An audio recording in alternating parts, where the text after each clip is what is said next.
Ricas bendiciones, abundante energía y mucho gozo y mucha paz. Gracias al Padre Eterno que nos consuela en todo. Gracias al Hijo Divino, gracias a los portadores de la verdad, estos maravillosos seres angelicales que nos están dando esta maravillosa información de los registros del universo en quinta revelación. Haciendo un estudio consecutivo acerca de la vida de los 12 apóstoles, cómo fueron llamados, la vida y obra de ellos durante el ministerio del maestro, el ministerio público del maestro Yeshua de Nazaret, y después de que el maestro partió nuevamente. Entonces estamos aquí estudiando discípulo por discípulo, o sea, apóstol por apóstol, y llevamos un orden. Entonces en este punto vamos a estudiar en el punto. Entonces estamos aquí estudiando discípulo por discípulo, o sea, apóstol por apóstol, y llevamos un orden. Entonces en este punto vamos a estudiar en el punto 8, Tomás, el Dídimo, es el octavo apóstol. Bien, entonces te invito para que me sigas en esta cuenta, compartas esta información, me regales un like y vamos entonces a seguir aprendiendo todos juntos de estos maravillosos maestros de la verdad. Tomás el Dídimo. Tomás fue el octavo apóstol, escogido por Felipe. En tiempos posteriores se le conoció como Tomás el Incrédulo. ¿Por qué digo que escogido por Felipe? En otras conferencias estaba hablando de que en los primeros 6 discípulos los escogió directamente el maestro, pero estos 6, el cual ya el maestro había escogido, escogieron al resto, o sea, a los otros 6 faltantes para completar los 12. Entonces, en este caso, Tomás fue el octavo apóstol y escogido por Felipe. En tiempos posteriores se le conoció como el incrédulo. ¿A quién? A Tomás. Pero sus hermanos apóstoles no lo consideraban un incrédulo crónico. Si tenía una mente lógica y escéptica, pero al mismo tiempo era de una lealtad tan valiente que les impedía a los que lo conocieron íntimamente considerarle un escéptico frívolo. Cuando Tomás se unió a los apóstoles tenía 29 años, estaba casado y tenía 4 hijos. Anteriormente había sido carpintero y albañil, pero luego se convirtió en pescador y residía en Tariquea, en la ribera occidental del Jordán, allí donde el río fluye del mar de Galilea. Y se le consideraba el ciudadano más importante de esta pequeña aldea. Tenía poca educación, pero poseía una mente aguda y racional y era hijo de padres excelentes que vivían en Tiberíades. Tomás tenía la única mente verdaderamente analítica de los 12. Era el científico verdadero del cuerpo apostólico. Los primeros años de la vida hogareña de Tomás había sido desafortunados. Sus padres no eran completamente felices en su matrimonio y esto se reflejaba en su experiencia adulta. Creció con un temperamento desagradable. Incluso su esposa se alegró de que se uniera a los apóstoles. La idea de que su pesimista marido estaría lejos del hogar casi todo el día le resultaba un alivio. También tenía Tomás una tendencia a la suspicacia que hacía muy difícil llevarse bien con él. Al principio, Pedro estuvo muy molesto con la presencia de Tomás, quejándose a su hermano Andrés de que Tomás era malo, feo y siempre suspicaz. Pero a medida de que sus asociados fueron conociendo mejor a Tomás, más lo quisieron. Descubrieron que era extremadamente honesto y resultantemente leal. Era perfectamente sincero e incuestionablemente veraz, pero era un crítico nato y se había convertido en un pesimista empedernido. Su mente analítica estaba envenenada por la suspicacia. Cuando se asoció con los 12 y pudo de este modo conocer al noble carácter del maestro Yeshua, estaba a punto de perder la fe en sus semejantes.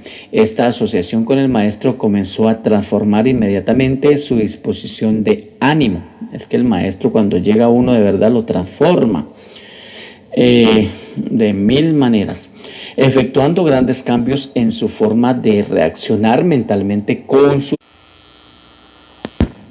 La gran fuerza de Tomás era su mente en extremo analítica, combinada con la solidez de su valor. Una vez que tomaba una determinación, su gran debilidad era su incredulidad suspicaz, que nunca llegó a vencer del todo durante su vida terrenal. En la organización de los 12 se le encomendó a Tomás que se encargara de preparar y dirigir el itinerario. Fue el director hábil de la obra y los movimientos del cuerpo apostólico. Era un ejecutivo capaz, excelente hombre de negocios, pero estaba limitado por su talante altamente variable. Parecía una persona un día y otra completamente distinta al siguiente. Esto le conoce como bipolar. Cuando se unió a los apóstoles tenía inclinación por la melancolía, pero el contacto con Yeshua y los apóstoles lo curó en gran medida de esta morbosa tendencia de introspección. Mucho disfrutaba Yeshua de la compañía de Tomás y tuvo muchas conversaciones largas y personales con él. Su presencia entre los apóstoles fue de gran consuelo para todos los incrédulos honestos y alentó a muchas mentes atribuladas a entrar en el reino, aunque no pudieran comprender completamente todas las fases espirituales y filosóficas de las enseñanzas de Yeshua. La presencia de Tomás en el grupo de los 12 fue una declaración permanente de que Yeshua amaba incluso a los incrédulos honestos. Los otros apóstoles reverenciaban a Yeshua por algún rasgo especial y distinguido de su desbordante personalidad, pero Tomás reverenciaba a su maestro por su carácter magníficamente equilibrado. Es que tenemos que aprender del maestro, no de los dogmas ni de estos hombres que andan por ahí picándoselas pues de enseñadores, de maestros o no sé, o pastores o apóstoles, pero andan todos desequilibrados. Aquí tenemos que venir al verdadero maestro para poder recibir directamente de él y poder que nuestra mente se equilibre y llegue incluso al estado de quinta dimensión. Mientras tanto, el hombre aprendiendo del hombre va a seguir siempre confundido. Y los hombres aprendiendo de los dogmas y de predicadores confundidos van a seguir siempre con su mente atribulada y su mente saboteada. Aquí tenemos que venir al maestro. Tomás admiraba y honraba cada vez más a aquel que era tan amorosamente misericordioso y al mismo tiempo tan inflexiblemente justo y equitativo, tan firme, pero nunca obstinado, tan calmo, pero nunca indiferente, tan socorrido y tan compasivo, pero nunca entrometido ni dictatorial, tan fuerte y al mismo tiempo tan manso, tan positivo, pero nunca áspero ni rudo, tan tierno, pero nunca vacilante, tan puro e inocente, pero al mismo tiempo tan viril, enérgico y fuerte, tan verdaderamente valiente, pero nunca temerario ni imprudente, tan amante de la naturaleza, pero tan libre de toda tendencia de reverenciar a la naturaleza, tan lleno de humor y tan jovial, porque el maestro tenía muy buen sentido del humor y muy jovial, pero tan libre de ligereza y de frivolidad. Era esta inigualable simetría de la personalidad lo que tanto encantaba a Tomás del maestro. Probablemente disfrutaba él de la más elevada comprensión intelectual y apreciación de la personalidad del maestro divino entre los 12. En los concilios de los 12, Tomás siempre era cauto. Aconsejaba siempre una política de seguridad en primer término, pero si se votaba en contra de su conservadurismo, él se lo vetaba. Era siempre el primero en proceder intrépidamente con la ejecución del programa que se había aprobado. Una y otra vez pronunció contra un proyecto determinado por considerarlo imprudente y presuntuoso. Él debatía hasta el fin amargo, pero cuando Andrés sometía la proposición al voto y cuando los dos se elegían hacer algo contra lo cual había él tan apasionadamente argumentado, Tomás era el primero en decir, vamos. Era un buen perdedor, no guardaba rencor ni alimentaba resentimientos. Una y otra vez se opuso a permitir que Yeshua se expusiera al peligro. Pero cuando el maestro decidía correr riesgos, siempre Tomás, quien animaba a los apóstoles con sus valientes palabras, vamos hermanos, vamos a morir con él. Valiente este Tomás. Este fue el que dijo, vamos a Jerusalén con el Señor y si hemos de morir con él, pues morimos. En algunos aspectos Tomás era como Felipe, quería que le mostraran, pero las expresiones de su duda se basaban en mecanismos intelectuales completamente diferentes. Tomás era analítico, no meramente escéptico. En cuanto al coraje físico personal, era uno de los más valientes entre los 12. Tomás tenía algunos días muy largos y a veces estaba triste, abatido. La pérdida de su hermana gemela a los 9 años le había producido mucha tristeza en sus primeros años de su vida adulta. Cuando Tomás estaba deprimido, a veces Natanael era quien lo ayudaba a recobrarse, otras veces Pedro y con cierta frecuencia uno de los gemelos Alfeo. Desafortunadamente, cuando estaba más deprimido, trataba de evitar el contacto directo con Yeshua, pero el maestro conocía todo esto y tenía gran compasión por su apóstol cuando éste estaba afligido por la depresión y atormentado por las dudas. A veces Tomás obtenía permiso de Andrés para ausentarse a solas por unos días, pero pronto se dio cuenta de que si este sistema no era prudente, pronto descubrió que era mejor cuando estaba deprimido aferrarse a su trabajo y quedarse junto con los asociados.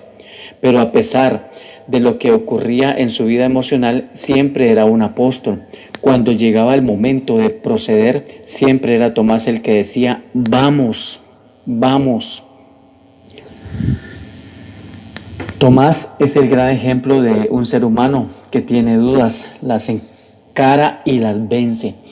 Tenía una mente preclara, no era crítico frívolo, era un pensador lógico. Fue la prueba del ácido para Yeshua y sus hermanos apóstoles. Si Yeshua y su obra no hubieran sido genuinos, no habrían podido retener a un hombre como Tomás desde el principio hasta el fin. Por eso no debemos dudar del Maestro Divino, no dudemos de lo que están haciendo los portadores de la verdad, no dudemos de la maravillosa y firme obra de Dios sobre todo este planeta y sobre sus hijos. No dudemos de estas maravillosas revelaciones que nos están entregando los portadores de la verdad en la quinta revelación. No dudemos porque todo esto es lo que nos ayuda a cambiar y a cambiar de verdad y seguir nuestra vida firmes con el Señor hasta el fin. Tomás tenía un sentido muy preciso y agudo de lo real. El primer síntoma de fraude o de engaño, Tomás lo habría abandonado a todos. Tomás sabía que allí había una verdad. Tomás sabía que el que estaba allí era real, que era un Dios verdadero. Y de no ser así, Tomás los habría abandonado a todos prácticamente al instante.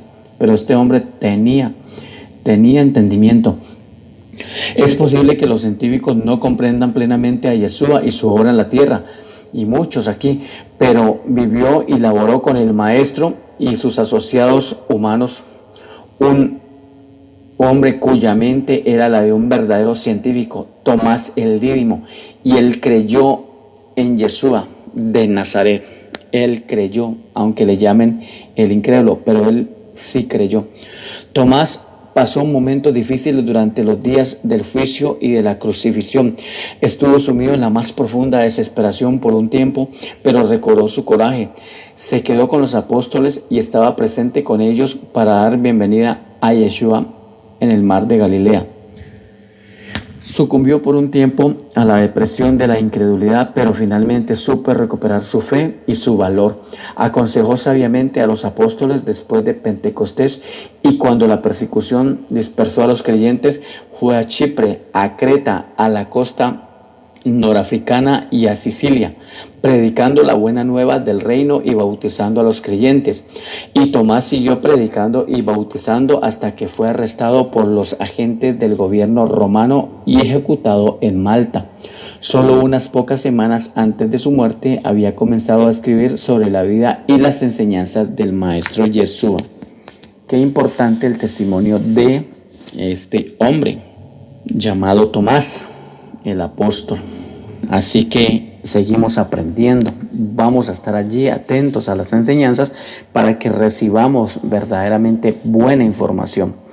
Por favor, te invito para que me regales tu like, me sigas en esta cuenta y vamos a compartir. No tengamos miedo, vamos adelante. La obra del Señor es firme. No es como dicen los dogmas judeocristianos y todos estos dogmas del mundo. Eso simplemente es una manipulación. Vamos a la real obra del Señor, a su verdadera fe, a lo que Él realmente estableció, que es este reino de amor y verdad y luz, porque es el reino del verdadero Padre, del verdadero Abba amor. Mucha paz, mucha alegría y muchas bendiciones.